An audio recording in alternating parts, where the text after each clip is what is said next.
Welcome guys. Bihar शिक्षक पात्रता परीक्षा एस्टेट 2025 का PYQ सीरीज़ में आज हम 25 मई 2024 का फर्स्ट शिफ्ट का PYQ देख रहे हैं।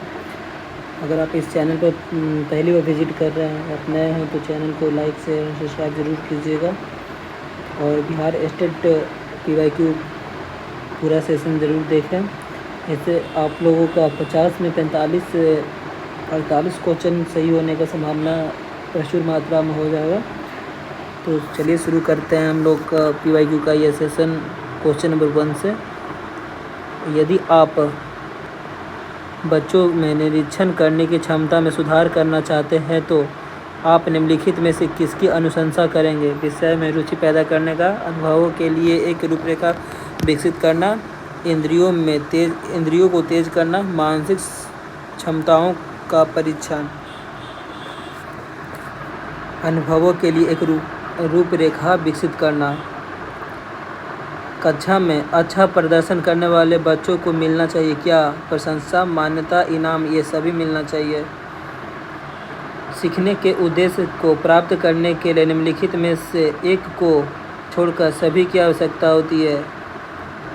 उपयुक्त शिक्षण युक्तियों का चयन, उपयुक्त रणनीतियों का चयन, उपयुक्त दृश्य श्रव्य सामग्री का उपयोग, उपयुक्त में से कोई नहीं।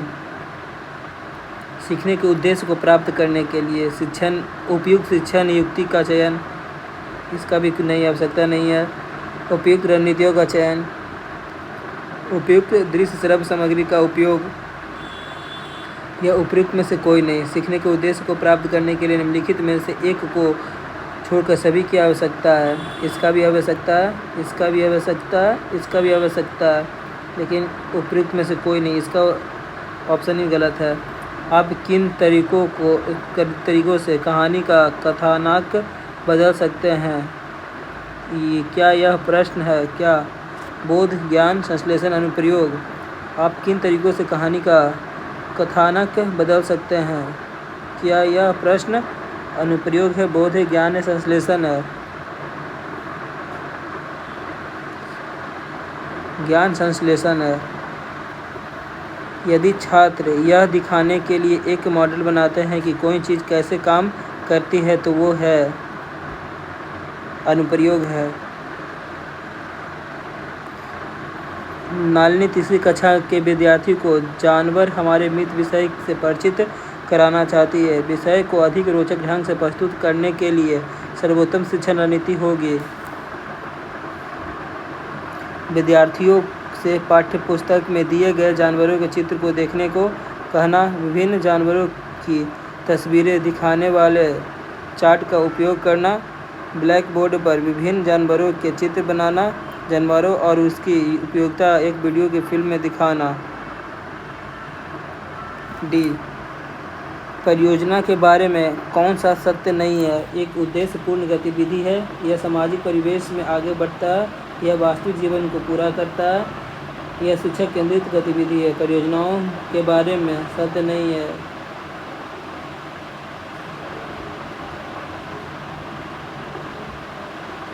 यह शिक्षक केंद्रित गतिविधि है, ये गलत है। परियोजनाओं में यह उद्देश्यपूर्ण गतिविधि है, ये हो सकता है योजनाओं के बारे में।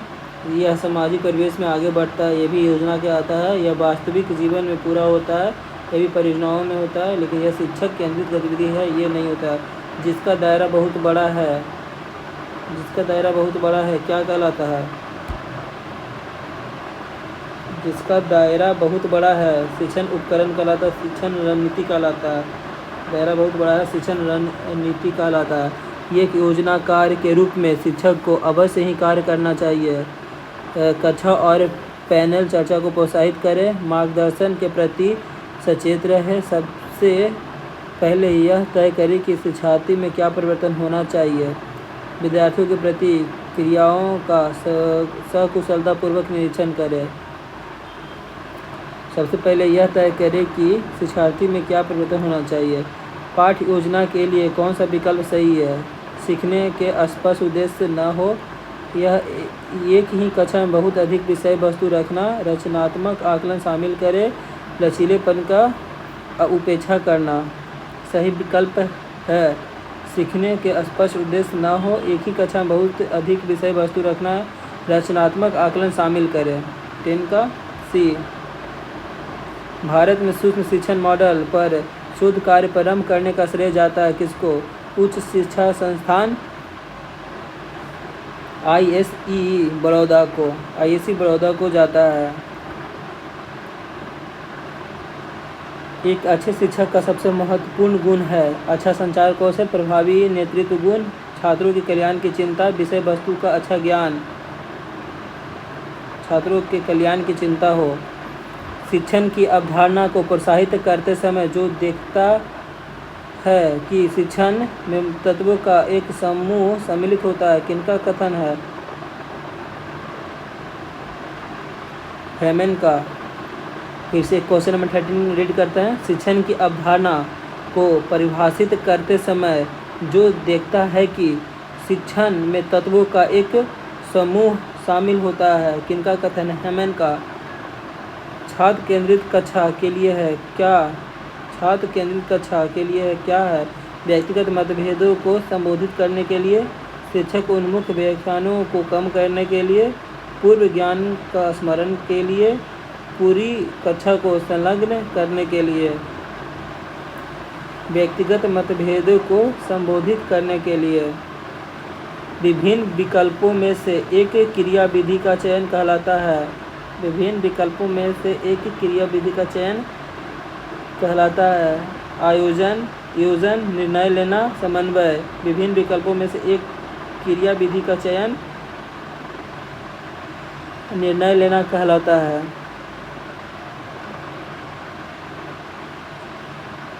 निम्नलिखित में से कौन सा विकल्प प्रगतिशील कक्षा का सबसे अच्छा वर्णन करता है? करके सीखना, परियोजना विधि, सहयोग से सीखना। अनुशासन जो अधिगम वातावरण में एक महत्वपूर्ण भूमिका निभाता है, किस तरह मदद करता है? बच्चों को अपनी शिक्षा को विनियमित और मॉनिटर करने के लिए, चुप्पी साधे रखने के लिए, शिक्षक को निर्देश देने में, बच्चों को उनके पाठ रटकर याद करने में। तो बच्चों को अपनी शिक्षा को विनियमित और मॉनिटर करने के लिए। Question number 18। एक शिक्षक का रवैया मदद और मार्गदर्शन का होना चाहिए ताकि वह आगे बढ़ने में महत्वपूर्ण भूमिका निभा सके।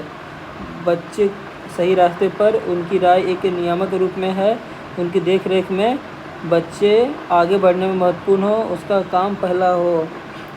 उनकी देखरेख में बच्चे आगे बढ़ने में महत्वपूर्ण भूमिका निभा सके। नैतिक शिक्षण की विशेषताओं में शामिल है कौन? क्या नैतिक शिक्षण में? साहस और पारस्परिक कौशल का मूल्यह्रास, नैतिक विचार विमर्श के लिए मूल्यह्रास, उदासीनता के लिए सराहना, नैतिक विचार विमर्श के लिए सराहना। नैतिक विचार विमर्श के लिए सराहना। नैतिक शिक्षण की विशेषताओं में शामिल है नैतिक विचार विमर्श के लिए सराहना। विद्यार्थियों को कठिन परिश्रम के लिए प्रेरित करना का सर्वोत्तम तरीका है। विद्यार्थियों को कठिन परिश्रम के लिए प्रेरित करने का सर्वोत्तम तरीका स्वयं परिश्रम करना चाहिए। यह देखकर विद्यार्थी को स्वतः ही तत्क्षण प्रेरणा मिलेगी। मूल्यांकन का उद्देश्य शैक्षिक के बारे में निर्णय लेना है।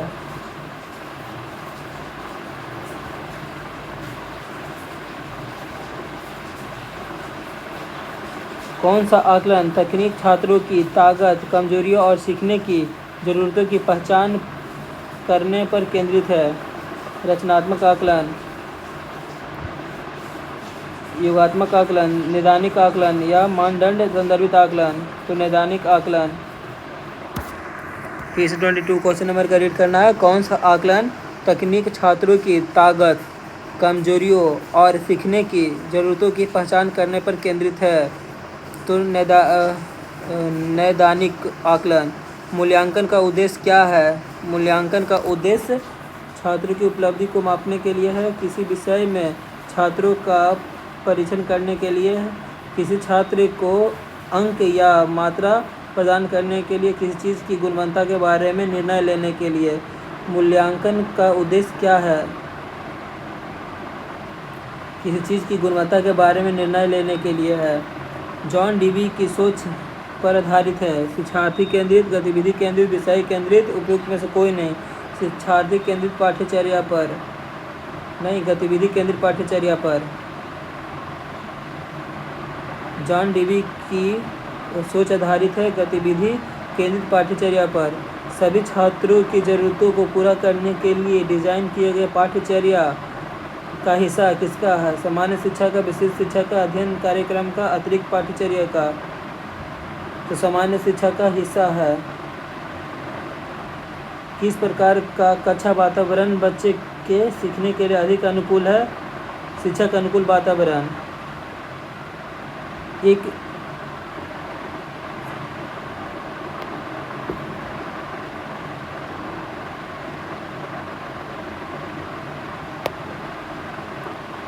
वीडियो का उपयोग करके किस प्रकार की कक्षा में शिक्षक संसाधनों का सुझाव दे सकते हैं और शिक्षार्थी घर पर ICT का उपयोग करके सीख सकते हैं? कौन सा होगा? फ्लिप किया गया सीख सकते हैं। क्वेश्चन 28, बच्चों का मानसिक स्वास्थ्य किससे प्रभावित होता है? माता पिता, सहकर्मी व्यवहार, शिक्षक का व्यवहार, उपयुक्त में सभी पे। EBS के शिक्षण में एक शिक्षक को पेड़ों की पत्तियों के बारे में पढ़ाना होता है तो सबसे अच्छा तरीका क्या है? पत्तियों के बारे में मौखिक रूप समझाना नहीं, एक मॉडल की मदद से पत्तियों और उसके कार्य को व्याख्यान करना। एक शिक्षक प्रत्येक बच्चों को अपने घर से कुछ अपशिष्ट पदार्थ का उपयोग करने और इसे कुछ उपयोगी बनाने को कहा जाता है। शिक्षक का शैक्षणिक इरादा नहीं है कचरे से बने सर्वोत्तम वस्तु की एक प्रदर्शनी आयोजित करना नहीं है। कक्षा में सर्वश्रेष्ठ छात्र का चयन करना ये नहीं है। कक्षा में सर्वश्रेष्ठ छात्र का चयन करना इरादा नहीं है। गांधी जी का पिता का नाम क्या है? करमचंद गांधी। खनिज और जीवाश्म ईंधन गैर नवीनीकरणीय संसाधनों का उदाहरण जो अपने निर्माण के लिए लेते हैं लाखों वर्ष लेते हैं। भारत में कानून बनाने की जिम्मेदारी किस संस्थान को है? संसद को। दांडी मार्च किस तिथि को समाप्त हुआ था? 6 अप्रैल 1930 को। हिंदी उपन्यास मैला आंचल के लेखक कौन है? रामधारी सिंह दिनकर। नहीं, ये फणीश्वर नाथ रेणु है। फणीश्वर नाथ रेणु हिंदी उपन्यास मैला आंचल का लेखक है फणीश्वर नाथ रेणु। चक दे इंडिया फिल्म में कौन सा खेल दिखाया गया था? हॉकी खेल दिखाया गया था। निम्नलिखित में से कौन सा जानवर खतरे में है? बाघ खतरे में है। Stay tuned next PYQ। Thank you.